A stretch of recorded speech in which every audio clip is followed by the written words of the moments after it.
Hello भाई, कैसे हो सारे? ठीक ठाक हो? तो लास्ट टाइम हमने मॉडल्स किए थे तो आई होप आपने मॉडल्स कंप्लीट कर लिए होंगे और आपको मॉडल्स टॉपिक जो अच्छे से समझ भी आ गया होगा, क्योंकि उसमें मैंने बेसिक टू एडवांस और जीरो से पढ़ाने की कोशिश की थी, जिसमें मैंने आपको एक एक मॉडल डिटेल से करवाया था। और आगे मॉडल्स के एरर भी करेंगे हम, लेकिन उसके लिए मेरे को थोड़ा टाइम चाहिए, क्योंकि अभी थोड़ा सा शेड्यूल जो है थोड़ा काफ़ी बिजी चल रहा है, क्योंकि हमने जो नई एकेडमी ओपन की उसके तो सेटअप में टाइम लग रहा है, इसी वजह से उस चीज़ में टाइम लगेगा। और असाइनमेंट्स वगैरह भी तैयार करने होते हैं मॉडल्स के, और मॉडल्स काफ़ी इंपॉर्टेंट टॉपिक आपको भी पता है, तो उसमें आपको टाइम भी लगेगा, मुझे भी तैयार करने में और आपको समझने में थोड़ा टाइम लगेगा। इसलिए उन चीज़ों को रिवाइज करते रहें तब तक, और तब तक मैं आपको वो दे दूंगा जो प्रैक्टिस सेशंस लेके आ जाऊंगा, इसमें आपको कोई दिक्कत नहीं आने वाली। तो आज हम नया सेशन स्टार्ट कर रहे हैं, जिसमें मैं आपको स्पोकन के बारे में करवाने जा रहा हूँ, यानी स्पोकन इंग्लिश से रिलेटेड सेंटेंसेस होंगे और सेंटेंसेस को समझाऊंगा भी। और ये इसलिए ज़रूरी हो गया क्योंकि हमने जो नई एकेडमी ओपन की है उसमें मेन सोर्स है स्पोकन इंग्लिश ही। अभी तक जो स्टूडेंट्स आ रहे हैं ना, वो स्पोकन इंग्लिश के स्टूडेंट है, तो इसीलिए एक डेमो क्लास समझ लो या कुछ भी समझ लो, लेकिन कुछ 4-5 सेंटेंसेस करने की कोशिश करेंगे हम, और भी ज़्यादा करने की कोशिश करेंगे, वो तो टाइम पे डिपेंड है। 5 सेंटेंसेस करते हैं, 10 करते हैं, 20 करते हैं, लेकिन हम अच्छे तरीके से समझकर सेंटेंसेस को करने की कोशिश करेंगे। तो आज का सेशन हम स्टार्ट करने जा रहे हैं, लेके माँ सरस्वती का नाम। तो तैयार हो जाओ स्पोकन यानी इंग्लिश बोलने के लिए। बोलने के लिए आपको इंग्लिश सीखना होगा, तो आपको मेरे साथ बने रहना होगा, मेंटली प्लस फिजिकली। और इसके लिए आपका ध्यान सिर्फ और सिर्फ बोर्ड पे होना चाहिए, और आप ईयरफोन ज़रूर लगा लें, क्योंकि कुछ बातें सुनने में ज़्यादा समझ आती हैं। तो आप ध्यान दीजिएगा। स्पोकन इंग्लिश का ये सेशन हम स्टार्ट करते हैं। हमारा जो पहला सेंटेंस है, I have a strong desire to speak English. अगर मैं इसके हिंदी मीनिंग की बात करूं तो मेरे अंदर इंग्लिश बोलने की एक प्रबल इच्छा है। अगर मैं बोलता हूं तो मेरे अंदर इंग्लिश बोलने की प्रबल इच्छा है, यानी मेरे पास कोई स्टूडेंट आता है, जैसे मेरे स्पोकन इंग्लिश की एकेडमी है, तो मेरे पास कोई स्टूडेंट आया तो आते वो बोलेगा सर मैं इंग्लिश बोलना सीखना चाहता हूँ, या मैं सर इंग्लिश बोलना सीखना चाहती हूँ। तो मैं बोलूँगा बेटा आप इस चीज़ को इंग्लिश में बोल के बताओ, तो उनको मैं भी नहीं आएगा, क्योंकि बोलना वही सीखना चाहेगा जिसको नहीं आती होगी। तो मैं बोलूँगा, आप बोलोगे sir I have a strong desire to speak English. Sir मेरे अंदर इंग्लिश बोलने की प्रबल इच्छा है। I want to speak English, मैं इंग्लिश बोलना चाहता हूँ, मैं इंग्लिश बोलना चाहती हूँ। And I really want to speak English, और मैं सच में इंग्लिश बोलना चाहता हूँ। So what can I do, so मुझे क्या कर सकती हूँ, या व्हाट शुड आई डू, या मुझे क्या करना चाहिए। तो इस तरह हम स्पोकन इंग्लिश का एक सेंटेंस यूज करना चाहेंगे, I have a strong desire to speak English. अगर इसी सेंटेंस से मैं एक नया सेंटेंस बनाने की कोशिश करूं, जैसे ये तो बोलने की बात होगी, और दूसरा सेंटेंस जैसे मैं इंग्लिश सीखना चाहता हूं, I have a strong desire to learn English. मुझ में इंग्लिश सीखने की प्रबल इच्छा है। और इसमें क्या था, I have a strong desire to speak English, मुझ में इंग्लिश बोलने की एक प्रबल इच्छा है। जैसे कोई और एग्जाम्पल बनाते हैं हम इसी सेंटेंस से भी, मेरे अंदर क्या इच्छा है, जैसे मेरे अंदर क्रिकेट खेलने की प्रबल इच्छा है। I have a strong desire to play cricket. I have a strong desire to play cricket, यानी मेरे अंदर क्रिकेट खेलने की एक प्रबल इच्छा है। तो हम क्या कर रहे हैं कि एक सेंटेंस से हम दूसरा सेंटेंस बनाने की कोशिश कर रहे हैं। और स्पोकन का यही तो सिस्टम होता है कि हमें एक सेंटेंस दे दिया जाता है, एक सिचुएशन दी जाती है, एक वर्ड दे दिया जाता है, जिससे हम नया सेंटेंस बनाने की कोशिश करते हैं। अगर मैंने आपको एक सेंटेंस दे दिया, I have a strong desire to speak English, तो आप इससे ये भी बना सकते हैं, I have a strong desire to learn English, I have a strong desire to solve this question, I have a strong desire to solve this question. I have a strong desire to play cricket. I have a strong desire to play cricket. या फिर आप कोई और sentence अपनी तरफ से बनाने की कोशिश करें कि मेरे अंदर क्या इच्छा है, जैसे कि मेरे अंदर मैथ पढ़ाने की मुझ में एक मैथ पढ़ाने की प्रबल इच्छा है। I have a strong desire to teach maths. I have a strong desire to teach maths. तो आपने क्या सीखा कि एक सेंटेंस से हम अलग अलग नए सेंटेंस भी बना सकते हैं, और इसी से ही हमारा कॉन्फिडेंस बिल्डिंग होता है। कहते हैं ना, आप स्पोकन इंग्लिश करने जाते हैं तो आपका कॉन्फिडेंस बिल्डिंग कैसे होगा, कॉन्फिडेंस बिल्डअप कैसे होगा। तो कॉन्फिडेंस मेरे भाई बिल्डअप ऐसे ही होता है कि आपके पास एक सेंटेंस है, आपको मैंने एक जरिया दे दिया कि आपको इस सेंटेंस से 10 सेंटेंस और बनाने हैं। जिस तरह मैंने 5 से 7 सेंटेंस बना के आपको पता है, उसी तरह आपने अपनी जो आपकी इच्छा है, जो आप करना चाहते हैं, तो आप इस तरह से आप इच्छा बनाते हैं। जैसे मुझ में एक गाना गाने की एक प्रबल इच्छा है, I have a strong desire to sing a song. I have a strong desire to sing a song, मतलब मुझ में गाना गाने की एक प्रबल इच्छा है। तो आप जो अपनी प्रबल इच्छाएं हैं वो आप इस सेंटेंस से पूरी कर सकते हैं। इस सेंटेंस से आप बोलकर बता सकते हैं कि आपकी प्रबल इच्छा क्या है, आपकी दृढ़ इच्छा क्या है, जो आपकी स्ट्रॉन्ग डिजायर है आप उसको कैसे एक्सप्रेस करेंगे। तो इस तरह आप एक अपनी स्ट्रॉन्ग डिजायर को एक्सप्रेस कर सकते हैं। तो क्या बताया, I have a strong desire to speak English. तो आई होप आप समझ गए होंगे कि इस सेंटेंस से मैं आपको क्या समझाना चाह रहा हूँ और किस तरह से समझाना चाह रहा हूँ। अगर आपको ये सेंटेंस समझ आ गया होगा तो आप एक काम कीजिएगा, इसी सेंटेंस से अपने खुद के 10 सेंटेंस बनाइए और मेरे को कमेंट कीजिएगा। कमेंट कीजिए कि आप मेरे को इंस्टाग्राम पे मैसेज कर सकते हैं। जो इंस्टाग्राम का हमारा पेज है इंग्लिश वोकेबलरी, आप उस पर मेरे को मैसेज कर सकते हैं। मैं आपका रिप्लाई भी दूंगा, कोई दिक्कत नहीं। मैं देता भी हूँ स्टूडेंट्स के रिप्लाई, जो डाउट्स होते हैं, जो कुछ होते हैं, जो मतलब जो रेलिवेंट मैसेज होते हैं, मैं सिर्फ उनका रिप्लाई देता हूँ, फालतू का नहीं। तो आपने क्या देखा, I have a strong desire to speak English. तो आपको इससे नया सेंटेंस भी बनाने हैं, कम से कम 10 सेंटेंस बनाएं ताकि आपका कॉन्फिडेंस बिल्डअप हो, ताकि आपका कॉन्फिडेंस क्या हो, बिल्डअप हो। कॉन्फिडेंस बिल्डिंग इसी से ही आएगी। नेक्स्ट है, our teachers guide us so that we may develop our skill. भाई क्या बना, हमारे अध्यापक हमारा मार्गदर्शन करते हैं ताकि हम अपने कौशल, स्किल कौशल ही होता है ना, ताकि हम कौशल को विकसित कर सकें, डेवलप कर सकें।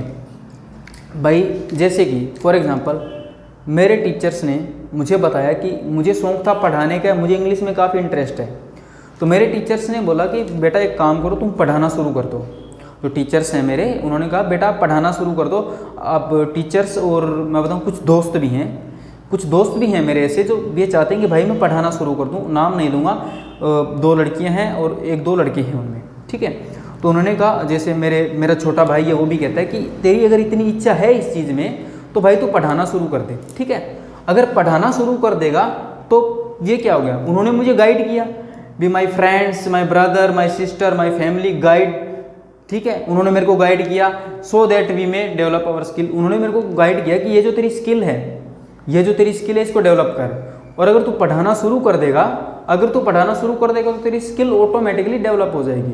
अगर आप मेरी सबसे पहली वीडियो देखोगे तो मतलब इतना कॉन्फिडेंस भी नहीं है, मुझे खुद ही नहीं पता मैं क्या पढ़ा रहा हूँ, कैसे पढ़ा रहा हूँ। और आज देखो मतलब कुछ ना कुछ इम्प्रूवमेंट तो हुआ है। तो उन्होंने मेरा मार्गदर्शन किया जिसकी वजह से मैं आपको पढ़ा पा रहा हूँ। तो क्या था, our teachers guide us so that we may develop our skill. तो मैं भी आपको ऐसी गाइड करता हूँ कि आप अपनी स्किल को डेवलप कीजिए। जैसे मेरी स्किल पढ़ाना थी, किसी की स्किल होती है गाना गाना, किसी की स्किल होती है डांस करना, कोई गेम्स में जाता है, कोई कहीं कुछ करता है। यानी हर इंसान के अंदर अपनी एक स्किल होती है, एक ऐसी स्किल जो सिर्फ उसके पास होती है, क्योंकि हर इंसान के अंदर कुछ ना कुछ यूनिक होता है। जैसे कि मेरे अंदर ये हो गया, उसके अलावा अगर मैं बात करूँ तो थोड़ा बहुत मोटिवेशन भी दे देता हूँ, ऐसा भी इंग्लिश बोल लेता हूँ, और मैं हिस्ट्री, पॉलिटी, ज्योग्राफी ये तीनों सब्जेक्ट भी अच्छे से पढ़ा लेता हूँ, कोई दिक्कत नहीं, मैं पढ़ाता भी हूँ तो पढ़ा लेता हूँ मैं। तो ये मेरी टीचिंग क्या है, टीचिंग मेरी क्या होगी, एक स्किल है जिसको मैं डेवलप करने की कोशिश कर रहा हूँ। और ये बात भी आप जानते हैं कि हर कोई लेटेस्ट होता है ना, लेटेस्ट तो हर कोई होता है, लेकिन ग्रेटेस्ट जो होता है वो रिप्लेस कर दिया जाता है लेटेस्ट के द्वारा। तो कभी भी ग्रेटेस्ट ना बने, लेटेस्ट बने रहें और अपनी चीज़ों को अपडेट करते रहें, अपने कंटेंट में, अपनी हर चीज़ में। जब आप अपडेट करते रहोगे तो आपकी जो स्किल है वो और ज़्यादा डेवलप होती जाएगी, और इसी तरह जब आपकी स्किल डेवलप होती जाएगी तो आपको कोई दिक्कत भी नहीं आएगी। तो इसी से आप दूसरा सेंटेंस भी बना सकते हैं, our parents guide us so that we may develop our skill. हमारे पेरेंट्स हमें गाइड करते हैं, आवर फ्रेंड्स, हमारे दोस्त हमें गाइड करते हैं, so that we may develop our skill. तो इस तरह हम ये दूसरा सेंटेंस कंप्लीट करने की कोशिश की। दूसरा सेंटेंस हमने कंप्लीट कर लिए, 2 सेंटेंस कर लिए। अब मैं बात कर रहा हूँ what is the most important for learning English.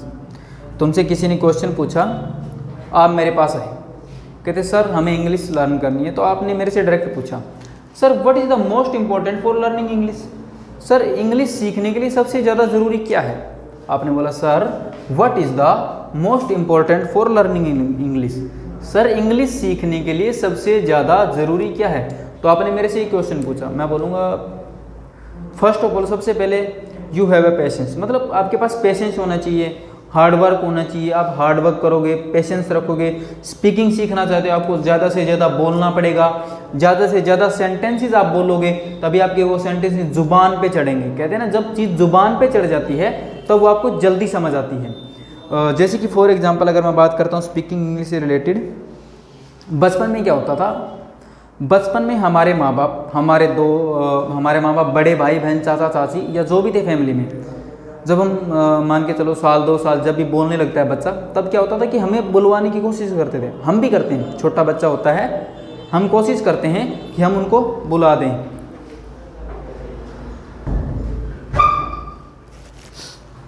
हम कोशिश करते हैं कि हम उनको बुलाएं। जैसे कि वो बोलते हैं, जैसे चाचा की बात करते हैं, वो बोलेंगे ताता, शुरू में बोलेंगे ताता।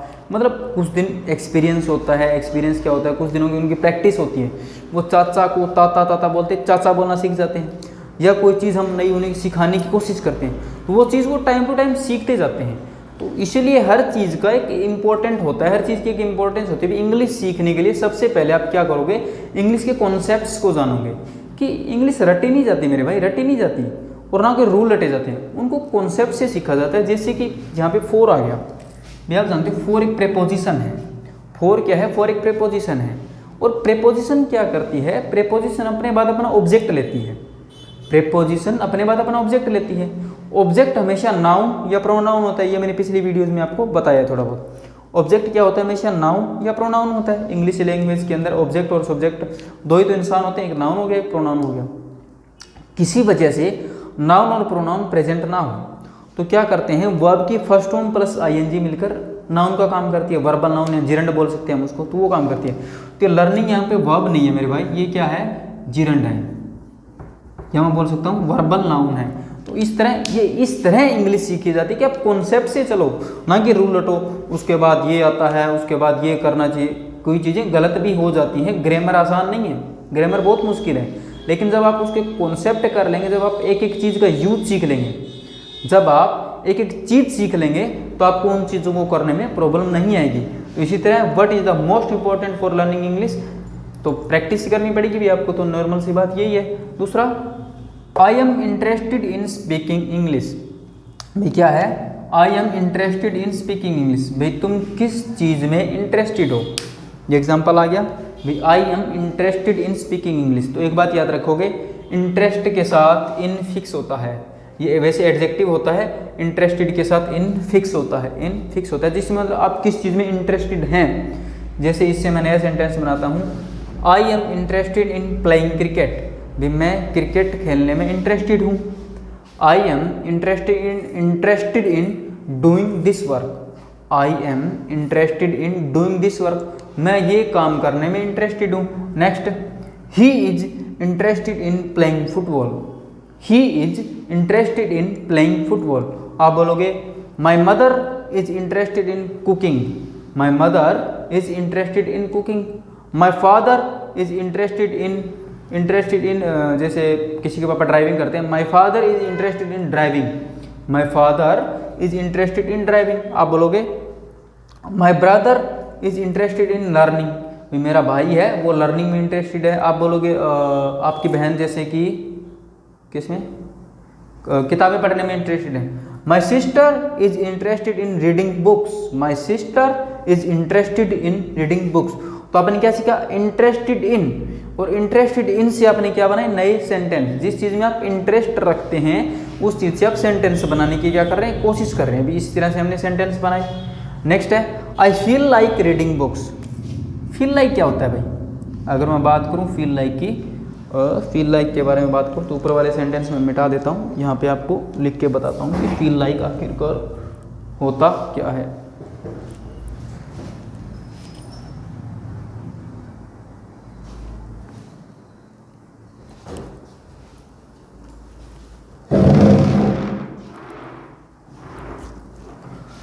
तो मेरे भाई बात करते हैं फील लाइक की। फील लाइक की अगर मैं हिंदी मीनिंग की बात करूँ ना, फील लाइक का हिंदी मीनिंग होता है मन करना। क्या लिखा मैंने, फील लाइक हिंदी में क्या मतलब करता है, मन करना। भाई हिंदी मेरी ऐसी है, कहीं तुम कुछ और समझो कि पता नहीं क्या लिख दिया है। When we want to do something, when we want to do something, जब हम कुछ करना चाहते हैं, जब हमारा कोई काम करने का मन करता हो। तो आपको पता है कि लाइक क्या होती है, लाइक एक खुद एक क्या होती है, प्रेपोजिशन होती है। लाइक भी तो प्रेपोजिशन होती है। अगर लाइक प्रीपोजिशन होती है तो लाइक क्या लेगी, अपने बाद अपना ऑब्जेक्ट लेगी, जो मैंने आपको थोड़ी देर पहले बताया कि जो नाउन या प्रोनाउन होता है, जो नाउन या प्रोनाउन होता है। तो मेरा मन कर रहा है, I feel like reading books, मेरा मतलब बुक्स पढ़ने का मन कर रहा है। दूसरा सेंटेंस अगर इसमें बनाता हूँ, I feel like going to Agra, भी मेरा आगरा जाने का मन कर रहा है। मैंने बोला I feel like going to Agra, मेरा आगरा जाने का मन कर रहा है। दूसरा मेरा क्या मन कर रहा है अभी, आई फील लाइक स्पीकिंग इंग्लिश, मेरा इंग्लिश बोलने का मन कर रहा है। आपका क्या मन कर रहा है, आपका इंग्लिश बोलने का मन कर रहा है। और सब्जेक्ट बदल लेते हैं, आई ही क्या साथ आएगा, फील्स, ही फील्स लाइक प्लेइंग क्रिकेट, ही फील्स लाइक प्लेइंग क्रिकेट। वो जो दोस्त है उसका क्रिकेट खेलने का मन कर रहा है। उसका क्या मन कर रहा है, उसका क्रिकेट खेलने का मन कर रहा है। नेक्स्ट बोला सी फील्स लाइक, उस लड़की का क्या मन कर रहा है, क्या मन करेगा, डांसिंग, भाई उसका डांस करने का मन कर रहा है। नेक्स्ट मैंने बोला आई फील लाइक, मेरा मन कर रहा है ईटिंग समथिंग, भाई कुछ खाने का मन कर रहा है, भाई मेरा कुछ खाने का मन कर रहा है। इसमें मैंने क्या बताया कि फील लाइक का मतलब होता है मन करना, when we want to do something, भाई हमारा कुछ करने का मन करे तब हम फील लाइक का यूज़ करते हैं। और लाइक क्या होती है, लाइक होती है प्रेपोजिशन, और प्रेपोजिशन अपने बाद अपना ऑब्जेक्ट लेती है जो नाउन या प्रोनाउन होता है। अगर नाउन या प्रोनाउन ना हो तो क्या आ जाता है, वर्ब की फर्स्ट फॉर्म प्लस ING आ जाता है जो ऑब्जेक्ट का काम करती है। I feel like going to Agra, मेरा आगरा जाने का मन कर रहा है। I feel like speaking English, मेरा इंग्लिश बोलने का मन कर रहा है। नेक्स्ट बोला he feels like playing cricket, उसका क्रिकेट खेलने का मन कर रहा है। Next he feels like dancing, भाई उसका डांस करने, सॉरी सी फील्स लाइक डांसिंग, उस लड़की का डांस करने का मन कर रहा है। I feel like eating something, मेरा कुछ खाने का मन कर रहा है, भाई मैं भूखा हूँ, I am starving, I feel like eating something, भाई मेरा कुछ खाने का मन कर रहा है। तो इस तरह हमने फील लाइक को सीखने की भी कोशिश की। इस तरह हमने क्या सीखे, हमने 5 सेंटेंसेस सीखे और किस तरह हम इनका यूज़ करेंगे। अब मैं नेक्स्ट 2-3 सेंटेंस और लिखता हूँ, फिर हम उनका यूज़ करेंगे। ये हमने इंटरेस्टेड इन कर लिया, फील लाइक कर लिया। 1-2 चीज़ें और बता देता हूँ आपको एक्स्ट्रा में, जैसे कि जिनके साथ जो प्रेपोजिशन फिक्स होते हैं, जैसे फील के साथ लाइक होती है, इंटरेस्टेड के साथ इन होती है। एक जैसे मन करना तो हो ही गया आपका, जैसे एक लगा लो सिक ऑफ या टायर्ड ऑफ, सिक ऑफ या टायर्ड ऑफ, इनका मतलब क्या होता है, जब आप कोई काम करके थक जाएं, ऊब जाएं, परेशान हो जाएं, या किसी इंसान से ऐसे हो जाएं कि आप थक जाएं, परेशान हो जाएं, तंग आ जाएं ना, तब इनका यूज़ करते हैं। जैसे परेशान होना, मैं लिख के देता हूँ थोड़ा बहुत, परेशान होना, तंग आ जाना, ऊब जाना, थक जाना। हिंदी की तरफ ध्यान ना दे भाई, मैं फुल स्टॉप लगा रहा हूँ, हिंदी की तरफ ध्यान ना दे, कहीं तुम मेरी हिंदी कर दो। तो टायर्ड ऑफ या सिक ऑफ का मतलब होता है परेशान होना, तंग आ जाना, ऊब जाना, थक जाना। जब इन चीज़ों में आप टायर्ड ऑफ या सिक ऑफ का यूज़ करते हो, तो जैसे कि हमने बोला ऑफ प्रेपोजिशन, सॉरी ये सिंगल लगेगा भाई, सॉरी भाई। ऑफ क्या होती है, प्रेपोजिशन होती है। जैसे मैंने बोला भी मैं इस काम को कर करके थक चुका हूँ, आई एम टायर्ड ऑफ या सिक ऑफ, टायर्ड ऑफ या sick of doing this work, भी मैं इस काम को कर करके थक चुका हूँ। नेक्स्ट बोला, दोनों में से कोई भी यूज़ करोगे चलेगा। नेक्स्ट मैंने बोला I am tired of, I am tired of या sick of making her understand, भी भाभी जी नाराज़ थी। भाभी जी क्या थी? भाभी जी आपसे नाराज़ थी। अगर भाभी जी आपसे नाराज़ थी तो आपने क्या किया? आपने बहुत समझाने की कोशिश की कि जानू ये करता हूँ, जानू वो करता हूँ, जानू मैंने ये किया, जानू मैंने गलती नहीं की। आपने काफ़ी कोशिश की, भाभी जी नहीं मानी। भाभी जी बोली भाई ऐसा हुआ तो हुआ क्यों? आपने किसी और से बात की तो क्यों? भाभी जी बोली भाई आपने किसी और लड़की से बात की तो की क्यों? तो आप क्या करें? बहुत समझाया भी, आपके मन में भी चोर था भी, आपने नहीं की। चलो भी ठीक है की। तो आपने क्या किया यार? समझा के ना थक गए आप भी। 4-5 दिन, 10 दिन, 15 दिन, महीना, जो भी आपकी कैपेसिटी थी आपने लगा ली। तो बोले आई एम सिक ऑफ या आई am tired of making her understand. यार मैं उसको समझा के थक चुका हूँ, वो मानती नहीं है। मैं उसको समझा कर थक चुका हूँ। आई एम सिक ऑफ या आई am tired of making her understand. तो आपने अपने दोस्त को बोला, आपके दोस्त ने, अरे भाभी जी का मैसेज आया था, वो मेरे से भी गुस्सा थी। क्या बोलोगे? यार आई am tired of making her understand. यार मैं उसको समझा के थक चुका हूँ, वो मान ही नहीं रही मेरी बात। I am not talking any girl, मैं किसी लड़की से बात नहीं कर रहा हूँ यार, बट सी इज, पागल है वो, बट सी इज मैड बोल सकते हैं, बट वो पागल है भाई, क्या बताएं। लेकिन वो मान नहीं रही, वो समझ नहीं रही। तो हम क्या करेंगे? आई एम टायर्ड ऑफ या आई am tired of making her understand. और ये भी आपको सिखाऊंगा। चलो मैं पहले यही सिखा देता हूँ, 1 मिनट पहले 1-2 सेंटेंस और बना लेते हैं। दूसरा मैंने बोला he is sick of helping her. वो उस लड़की की मदद कर करके थक चुका है, परेशान हो चुका है। He is sick of helping her, वो उस लड़की की मदद कर करके थक चुका है या परेशान हो चुका है। या फिर बोलोगे शी इज टायर्ड ऑफ। ये जरूर नहीं इज जाएगा, अभी तुम टेंस के अकॉर्डिंग इनको चेंज भी कर सकते हो। क्या कर सकते हो? टेंस के अकॉर्डिंग आप इनको चेंज भी कर सकते हो।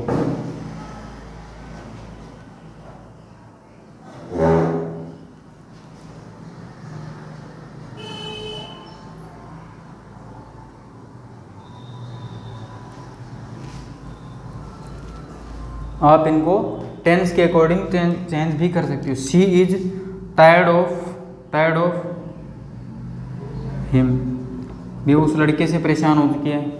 इस बार भैया जी आ गए। She is tired of him, उससे परेशान हो चुकी है। भैया जी ने कुछ ज़्यादा ही गलती कर दी होगी।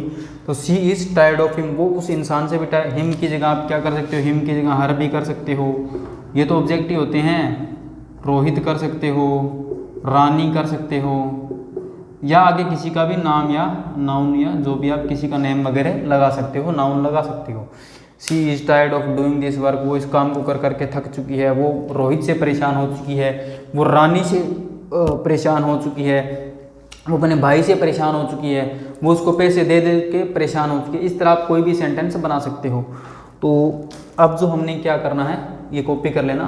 अब हमने सीखना है मेकिंग का यूज़, यानी मेक वर्ब का यूज़ सीखना है। एक छोटा सा यूज़ सिखाने जा रहा हूँ। वैसे मैंने इस पर वीडियो बनाई हुई है, लेकिन मैं आपको स्पोकन से रिलेटेड सिखा देता हूँ इसमें, ठीक है? तो जल्दी से कॉपी कर लो इसको, ताकि कोई दिक्कत ना आए आपको।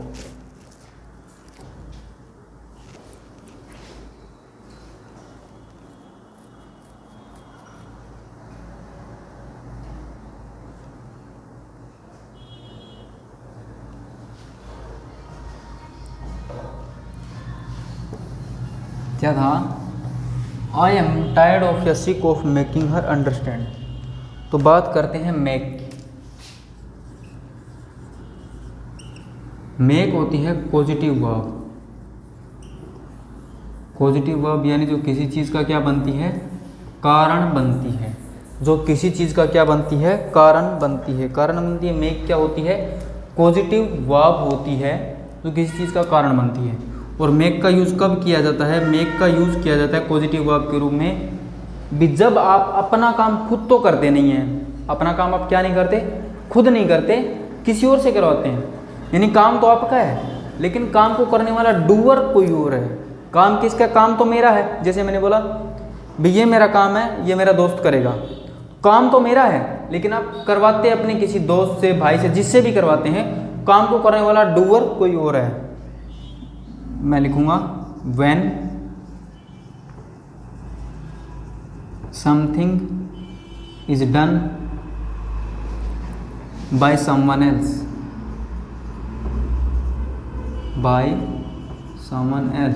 भी जब कोई काम किसी और के द्वारा किया जाए या किया गया हो, मतलब काम को करने वाला डूअर कोई और है, तो इसका स्ट्रक्चर क्या होता है, मेन चीज़ क्या आती है भाई साहब का स्ट्रक्चर क्या होता है। हम यूज़ करते हैं सब्जेक्ट, हम सब्जेक्ट यूज़ करते हैं, उसके बाद हम क्या यूज़ करते हैं, मेक वर्ब का यूज़ करते हैं, उसके बाद काम को करने वाला डूअर, हम क्या यूज़ करते हैं, सब्जेक्ट यूज़ करते हैं, मेक वर्ब का यूज़ करते हैं, उसके बाद काम को करने वाला डूअर, उसके बाद वर्ब की फर्स्ट फॉर्म, उसके बाद वर्ब की फर्स्ट फॉर्म का यूज़ हम करते हैं, ठीक है, उसके बाद हम वर्ब की फर्स्ट फॉर्म का यूज़ करते हैं। तो क्या स्ट्रक्चर बनाया हमने बनाया सब्जेक्ट यूज़ करते हैं, मेक वर्ब का यूज़ करते हैं, उसके बाद एक डूअर लिख देते हैं और उसके बाद वर्ब की फर्स्ट फॉर्म। और ये मेक वर्ब कैसे आती है, अकॉर्डिंग टू टेंस और मॉडल्स, ये अकॉर्डिंग टू टेंस और मॉडल्स आ जाती है। ये कैसे आती है, ये अकॉर्डिंग टू टेंस और मॉडल्स आ जाती है, ये आती है अकॉर्डिंग टू टेंस और मॉडल्स आती है, ये अकॉर्डिंग टू टेंस और मॉडल्स आती है। अच्छा यहाँ तक दिख नहीं रहा क्या, मिटाना पड़ेगा मतलब, चलो मिटा देते हैं भाई, जो ऊपर वाला तो हो गया ना आपका।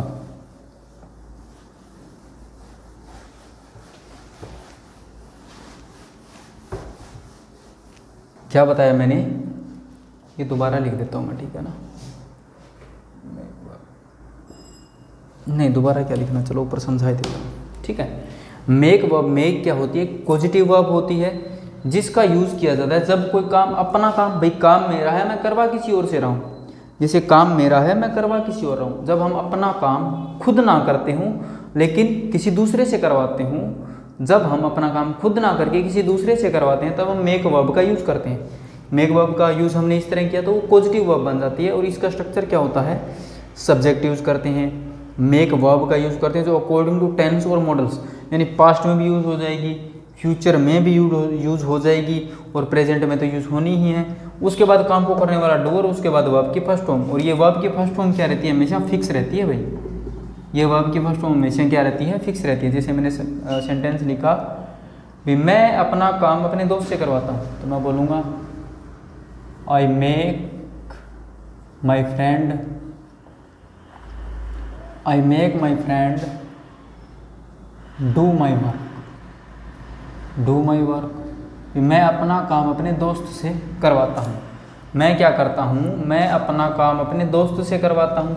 नेक्स्ट मैंने बोला, ये प्रेजेंट हो गया, आई made Rohit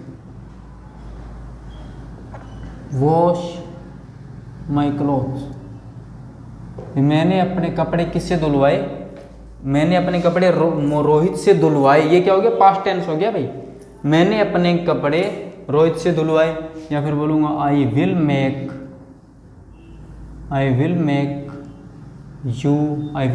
you clean my room, I will make you clean my room. भी मैं अपना रूम तुमसे साफ करवाऊँगा, मैं अपना रूम तुमसे साफ करवाऊँगा। नेक्स्ट मैंने बोला ही मेक्स हिज फ्रेंड, उसे अपने दोस्त से क्या करवाता है भाई, he makes his friend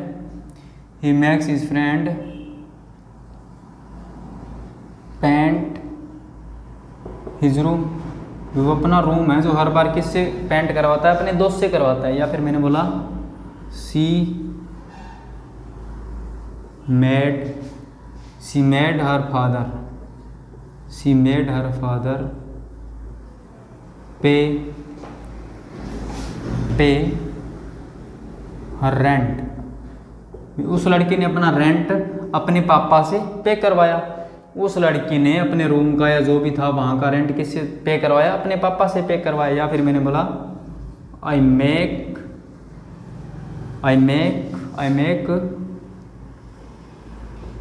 Raman पे माई फी, मैं अपनी फ़ी जो है रमन से पे करवाता हूँ, मैं अपनी फ़ी जो है रमन से पे करवाता हूँ। हाँ भाई मैं सच में करवाता हूँ, छोटा भाई है तो मैं अपनी फ़ी जो है रमन से पे करवाता हूँ। तो ये क्या हो गई, ये मैं अपना काम है करवाता किसी और से हूँ, तो तो इस तरह मैं इन चीज़ों का यूज करता हूँ। I make my friend do my work, I made Rohit wash my clothes, I will make you clean my room, he makes his friend paint his room. और नेक्स्ट क्या था, सी मेड हर फादर पे हर rent. तो मैंने क्या बताया, ये according to tense, make, made, will make, makes, made और मेक, ये तो अकॉर्डिंग टू टेंस है। ये वर्ब की फर्स्ट फॉर्म, ये क्या है, ये हमेशा फिक्स रहती है, ये हमेशा क्या रहती है, ये हमेशा फिक्स रहती है। तो मैंने आपको सिर्फ और सिर्फ इतना बताया कि मेक पॉजिटिव वर्ब होती है जिसका यूज़ किया जाता है, जिसका यूज़ किया जाता है जब आप अपना काम खुद तो करते नहीं हैं, किसी और का लेते हैं सहारा, तो वो सहारा लेने के टाइम आप मेक वर्ब का यूज़ करते हैं, तब आप क्या करते हैं, मेक वर्ब का यूज़ करते हैं। आप इसको कॉपी कर लीजिए, फिर मैं कुछ नया एक आधा सेंटेंस देखता हूँ, एक आधा नया सेंटेंस बनाता हूँ आपके लिए, और थोड़ा सा और करते हैं इसको, थोड़ा सा क्या करते हैं, थोड़ा सा और करते हैं इस क्लास को, इसीलिए थोड़ा सा वेट करें थोड़ा सा भाई, और हम ये क्लास और भी करने वाले हैं आगे।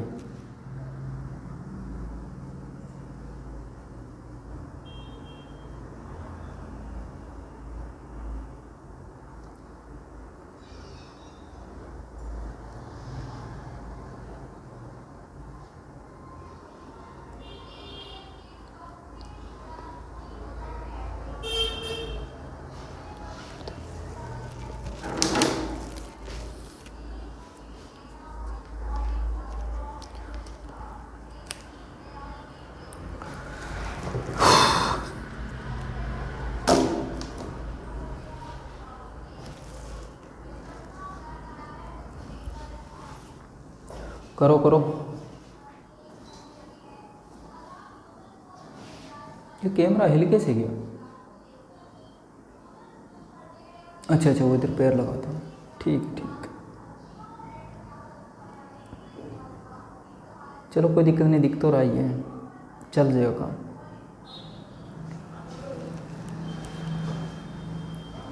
फिर भी मैं कोशिश करता हूँ भाई थोड़ा सा सेट हो जाइए।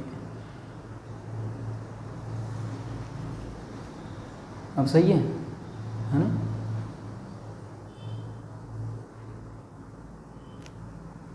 अब ठीक है, कुछ तो पहले तो टेढ़ा सा दिख रहा था ये, कोई सोचेगा पता नहीं सर कहाँ पढ़ा रही है।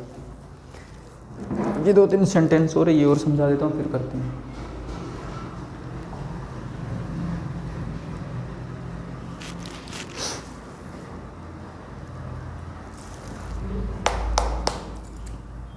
हाँ तो भाई कर लिया होगा,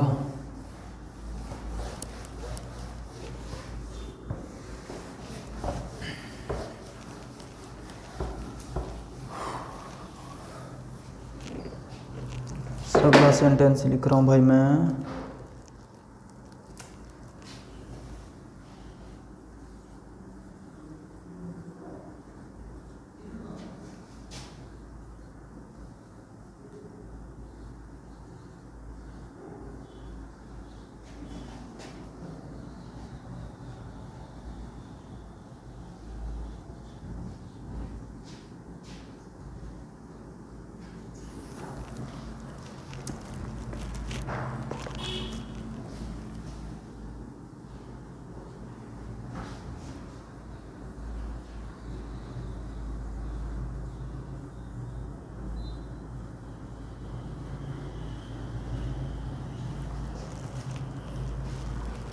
अगला सेंटेंस है,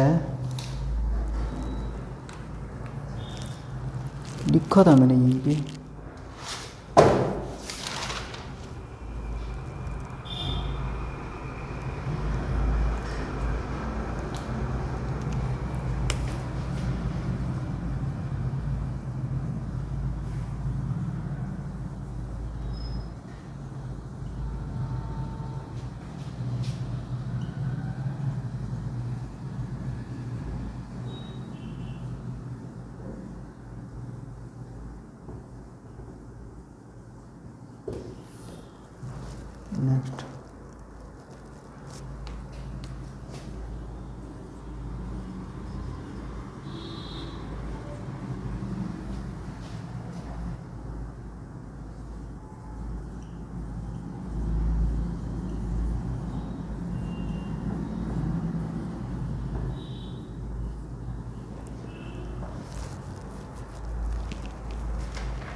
एक सेंटेंस और करवा देता हूँ।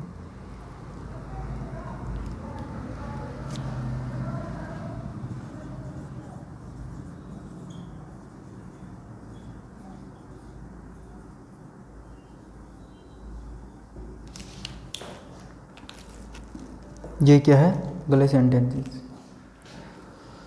ये जो आपके नेक्स्ट सेंटेंसेस है 1 2 3 4, अच्छा मैं तो 5 ही लिखे थे, कहाँ से ये आपके नेक्स्ट सेंटेंसेस है भाई। ये आपके क्या है, नेक्स्ट 5 सेंटेंसेस है जो मैं आपको करवाने जा रहा हूँ। दिख रहा है ना सही, ठीक है। तो ये है, he used to read the newspaper every day for 1 hour at a stretch. इसका क्या मतलब हुआ कि उसे रोज लगातार बिना रुके 1 घंटा न्यूज़पेपर पढ़ने की आदत है, आदत थी। He used to read the newspaper every day for 1 hour at a stretch. उसे रोज बिना रुके 1 घंटा न्यूज़पेपर पढ़ने की आदत थी। तो आपको पता है यूज्ड टू, ये यूज्ड टू मॉडल नहीं है भाई यहाँ पे, ये यूज्ड क्या है, वर्ब की सेकंड फॉर्म है जो मैंने आपको बताई थी उस दिन। अगर आपने मॉडल्स की पहली क्लास अच्छे से देखी है तो आपको पता है टू रीड एक साथ है। I wanted to go there, I wanted to go there, I wanted to help him, he used to read the newspaper. उसे न्यूज़पेपर पढ़ने की आदत थी। Every day for 1 hour at a stretch, उसे रोज बिना रुके 1 घंटा न्यूज़पेपर पढ़ने की आदत थी। तो उस लड़के को क्या था कि बिना रुके रोज 1 घंटा न्यूज़पेपर पढ़ने की आदत थी। आप बोलोगे ही used to read the books, read a book या read books every day for 1 hour at a stretch. भी उसे रोज बिना रुके 1 घंटा किताबें पढ़ने की आदत थी, किताबें पढ़ने की आदत थी। और नेक्स्ट सेंटेंस बनाते हैं, इसी से कोई बना लो, कोई आदत थी 1 घंटे से। He used to play cricket, he used to play cricket every day for 1 hour at a stretch. भी उसे रोज बिना रुके 1 घंटा, 2 घंटे, 4 घंटे, ये तो तुम चेंज कर सकते हो, 2 आवर्स, 3 आवर्स, 4 आवर्स, इसी तरह भी 1 घंटा बिना रुके क्रिकेट खेलने की आदत थी। तो आदत थी तो मैंने क्या बताया था, यूज्ड यहाँ पे वर्ब की सेकंड फॉर्म है, ना कि मॉडल है। और ये टू इसके साथ फिक्स है, ये टू क्या है, इन्फिनेटिव है। समझ गए? तो इस तरह हम इसका यूज करेंगे। नेक्स्ट है, it has been a tiresome day today. भी आप कहीं काम करके आए, आप कहीं काम करके आए, जैसे बेसिकली मैं गाँव में रहता हूँ, तो गाँव में काम कर करके ना थक जाते हैं।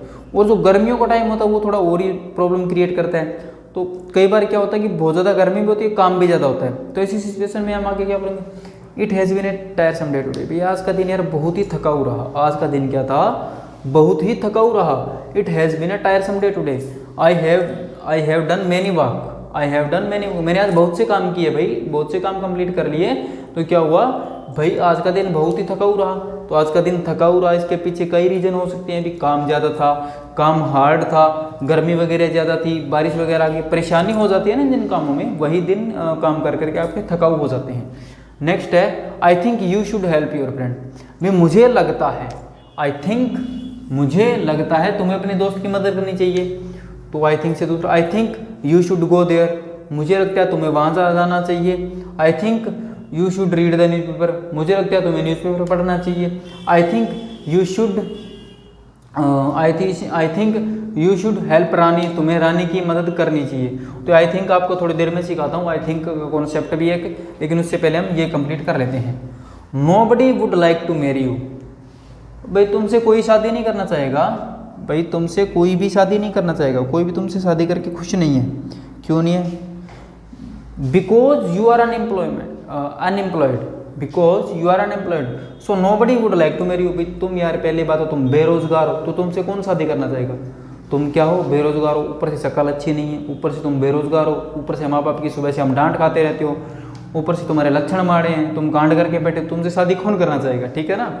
Nobody would like to marry you. तो इन लफंगे लोगों को बोला जाता है जो ड्रिंक वगैरह करते हैं, आवारा घूमते रहते हैं, कोई काम वाम करते नहीं है, माँ बाप को परेशान करते रहते हैं, आस पड़ोस में सबको परेशान करते थे। उनके जलवे ना दूर दूर तक फैले होते हैं।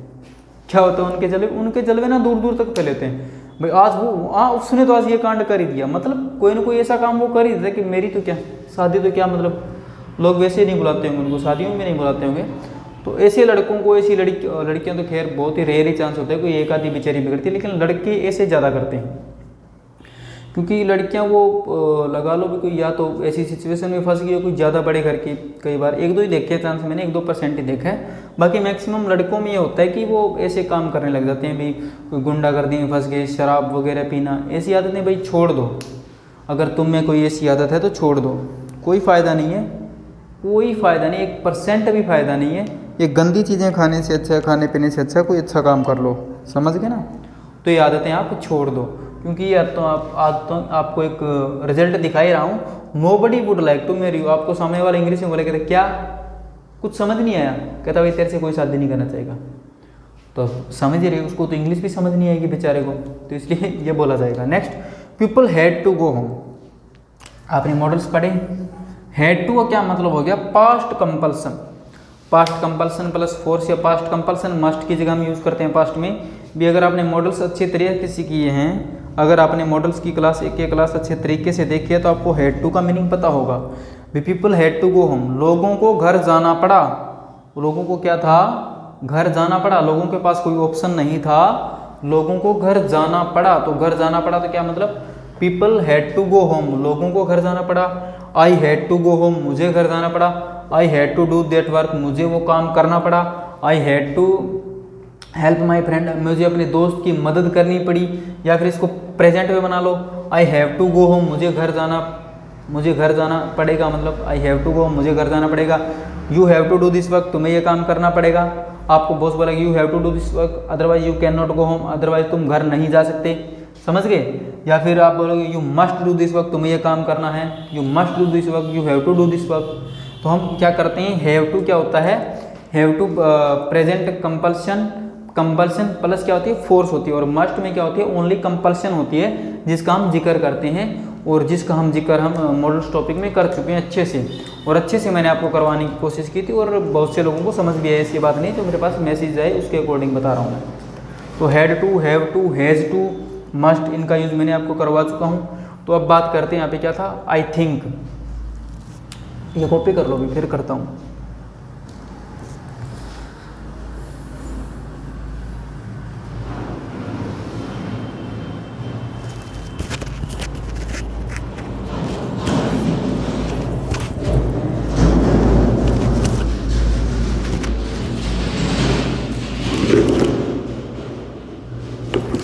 दो मिनट में आया मैं, 2 मिनट में, ठीक है, वेट करो, कॉपी करो इतने।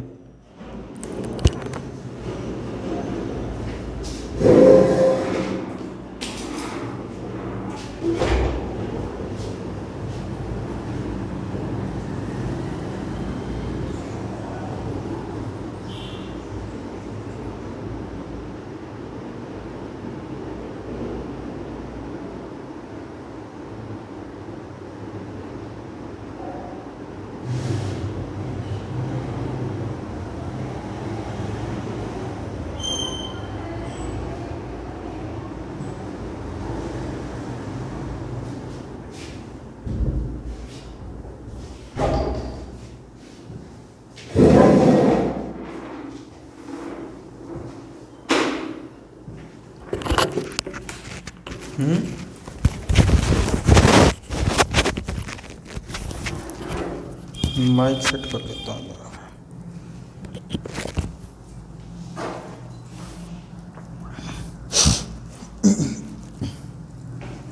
हो गया कॉपी?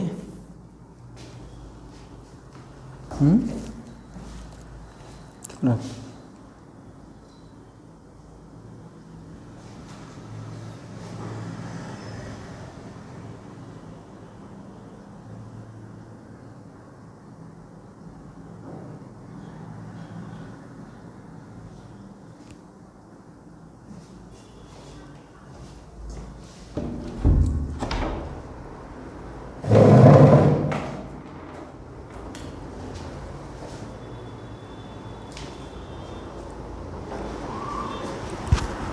ओए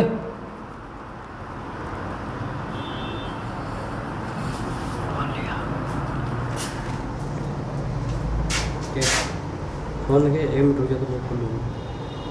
फोन आ रहे थे लड़ 2-3 देख ले पहले आईफोन में। एक जगह में 3 घंटे आ रही है।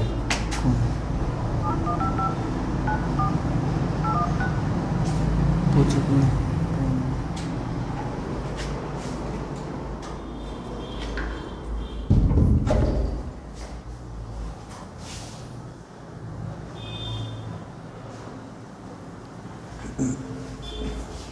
हो गया? क्या था ही? अच्छा, आई थिंक सीखना है ना हमने, आई थिंक वाला कॉन्सेप्ट।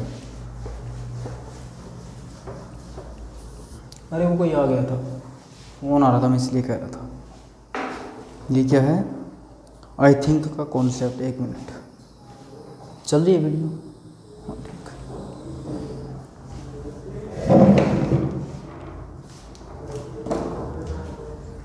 क्या है? आई थिंक, 1 मिनट भाई। आई थिंक का अगर मैं हिंदी मीनिंग देखूं तो क्या निकलता है? क्या निकलता है? मुझे लगता है। मुझे लगता है। आई थिंक का हिंदी मीनिंग लगता है मुझे लगता है। तो अगर मुझे लगता है तो आपको क्या लगता है वो आप बताओगे। लेकिन एक बात याद रखोगे, एक बात क्या याद रखोगे? आई थिंक के बाद आप हमेशा पॉजिटिव स्टेटमेंट ही बोलोगे। क्या बोलोगे? पॉजिटिव स्टेटमेंट ही बोलोगे। आई थिंक के बाद आप क्या करोगे? हमेशा पॉजिटिव स्टेटमेंट ही बोलोगे।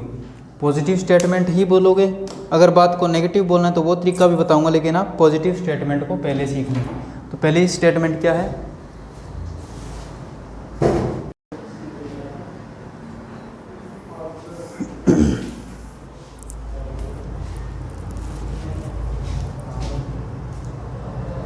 सॉरी भाई, क्यों आ गया था?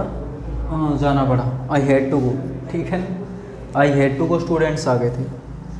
तो क्या बता रहा था मैं? आई थिंक के बारे में बता रहा था। तो आई थिंक के बारे में मैंने आपको क्या बताया कि आई थिंक का मतलब होता है मुझे लगता है।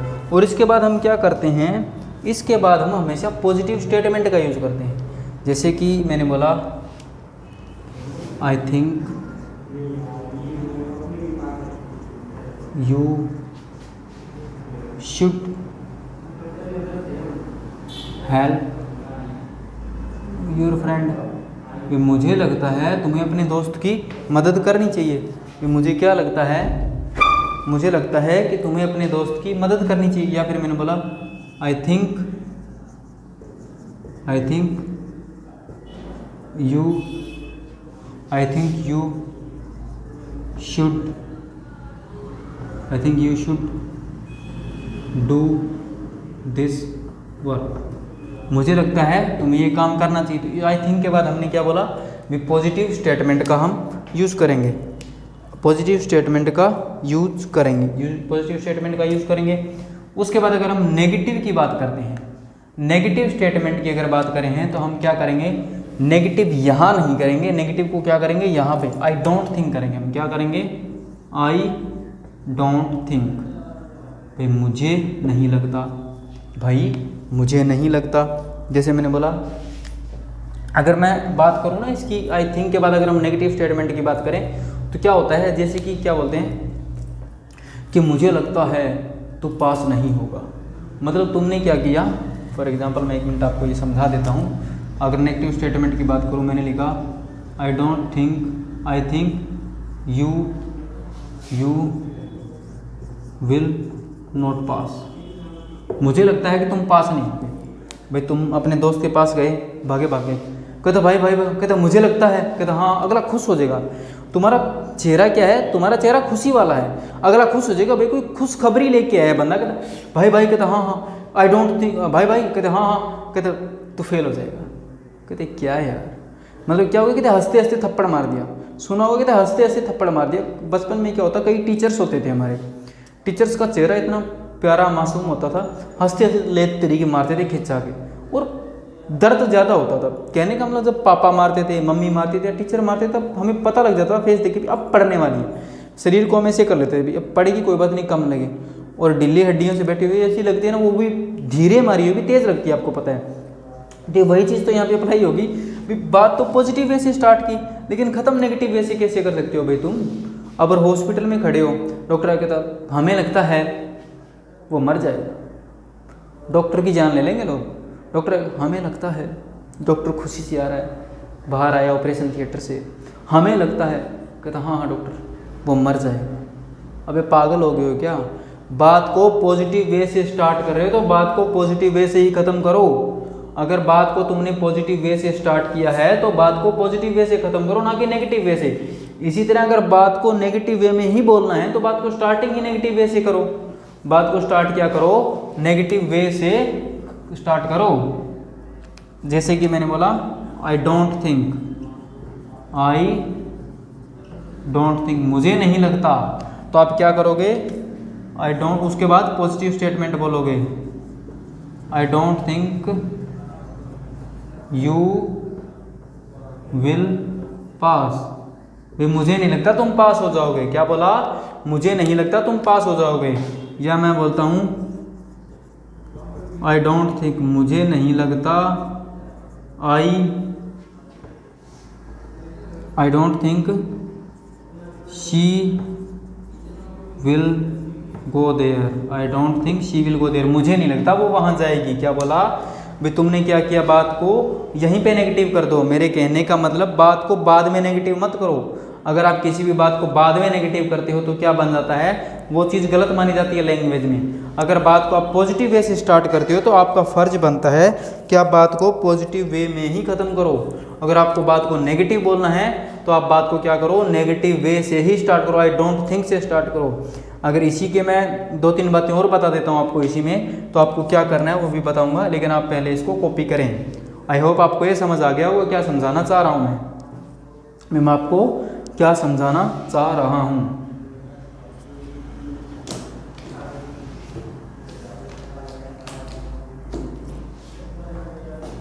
और हाँ, एक बात सुनो ध्यान से, ज़रा प्यार से सुनो। अगर ज़िंदगी में कभी हार मान लो ना, तो एक बार उन लोगों को ज़रूर याद कर लेना जिन्होंने आपसे बोला था कि बेटा तेरे से नहीं हो पाएगा, बेटा तेरे से नहीं हो पाएगा, बेटी तेरे से नहीं हो पाएगा, भाई तेरे से नहीं हो पाएगा, या बहन तेरे से नहीं हो पाएगा। क्योंकि वो नेगेटिव लोग हो, नेगेटिव दोस्त हों, या वो गंदे रिश्तेदार बोल सकता हूँ, वो ये चाहते हैं कि आप नाकामयाब हों और आपको ताने मारे आके। क्योंकि जिस दिन आपने ये सोच लिया कि, क्योंकि हार मान लोगे, हार मानने के बाद आप ये सोचते हो कि भाई अब तो कुछ हो नहीं सकता, अब कुछ हो नहीं सकता, तो आप खुद से हार चुके हो भाई, वैसे नहीं हारे हो। जब आप खुद से ही हार जाओगे तो पीछे क्या रह जाएगा। तो ये चीज़ हमेशा याद रखो कि जिस दिन हार मान लो तो उस दिन उन लोगों के बारे में ज़रूर सोच लेना जिन्होंने आपसे ये कहा था कि बेटा तेरे से नहीं हो पाएगा या तुमसे नहीं हो पाएगा।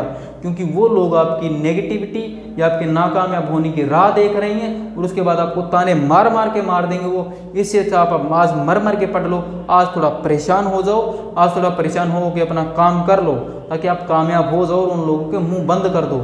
उन लोगों के मुंह पे आप कामयाबी का तमाचा मारो, ना कि बातों का तमाचा। बातों से ही लोग आपको नहीं जीने देंगे। इसलिए इंग्लिश बोलना सीख लो, काम आएगी आगे फ्यूचर में, और कोई स्कोप है नहीं इसी चीज़ का। क्योंकि आप जानते हैं हिंदी हमारी मातृभाषा, हिंदी दिल में है भाई। लेकिन इंग्लिश क्या करें, पापी पेट का सवाल है, बोलनी पड़ती है, पढ़ानी पड़ती है। मेरे को क्या ज़रूरत है, मेरे को हिंदी आती है। और मैं बात करूँ तो हिंदी भी मेरे को अच्छे से नहीं आती, किसी को नहीं आती। शुद्ध हिंदी बोल लोगे क्या? शुद्ध हिंदी व्याकरण का यूज़ कर लोगे क्या कहीं पे? किसी से नहीं होती। इसलिए सीखनी ज़रूरी है, तुम्हारे लिए इतनी ज़्यादा ज़रूरी कि तुम खुद नहीं सोच सकते हैं। यूपीएससी की अगर मैं बात करूँ, इंडिया का सबसे टफेस्ट एग्ज़ाम है, उसके अंदर 15 से 20 सिलेक्शन मुश्किल से होते हैं हिंदी मीडियम के। सारे के सारे इंग्लिश मीडियम के क्यों होते हैं? रीज़न ही होगा ना, इंटरनेशनल लैंग्वेज है, जीने के लिए ज़रूरी है ये। इसलिए बोलनी भी सीखो और वैसे भी सीखो, ग्रामर भी सीखो, हर जगह काम आएगी, हर जगह, छोटी से लेकर बड़ी चीज़ को। गवर्नमेंट जॉब में तो फिर भी हिंदी मीडियम ऑप्शन आ जाता है। प्राइवेट जॉब, अच्छी जॉब कह रहा हूँ, कोई छोटी मोटी दुकान पे जाके लग जाओ, प्राइवेट जॉब में जाओगे इंग्लिश स्पीकिंग मस्ट है, मस्ट। कोई ऑप्शन नहीं है आपके पास, इसलिए सीखनी तो पड़ेगी। आपके पास कोई ऑप्शन भी तो नहीं है ना, तो सीखना पड़ेगा। तो सीखो भाई, कोई ऑप्शन नहीं है तुम्हारे पास। अब देख लो तुम्हें क्या करना और क्या नहीं करना। हो गया कॉपी?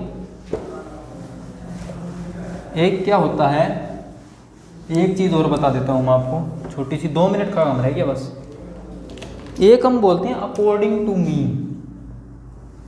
दूसरे मार्कर से लिखता हूँ। क्या बोलते हैं हम?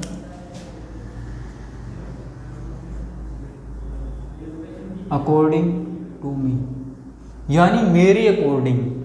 तो ये क्या होता है कि बोलने वाला कौन होता है? स्पीकर। अगर मैं बोल रहा हूँ तो मेरे को ये बोलने की ज़रूरत है क्या? According to me you should go there, कि मेरे अनुसार तुझे वहाँ जाना चाहिए। भाई बोल तो मैं ही रहा हूँ, क्योंकि पड़ोसी तो बोल नहीं रहा है सामने से, बोल तो मैं ही रहा हूँ, स्पीकर मैं ही हूँ ना बोलने वाला। लैंग्वेज को बोलने वाला स्पीकर ही होता है, आई स्पीकर होता है। मैं बोल रहा हूँ according to me you should go there, मुझे लगता है तुम्हें वहाँ जाना चाहिए, तो सॉरी मेरे अनुसार तुम्हें वहाँ जाना चाहिए। तो ये सेंटेंस क्या हो जाता है? ये गलत हो जाता है। इसकी जगह आप अल्टरनेटिव यूज कर सकते हैं। अल्टरनेटिव क्या क्या होते हैं इसकी? In my opinion, in my opinion, I think, या फिर बोलोगे in my view point, in my view point, या in my point of view, point of view. तो आप अकॉर्डिंग टू मी कभी नहीं बोलोगे। हाँ ये बोल सकते हो according to Rohit, according to him, according to her, ये चल जाएगा क्योंकि वो तो दूसरे के अकॉर्डिंग बोल रहे हो।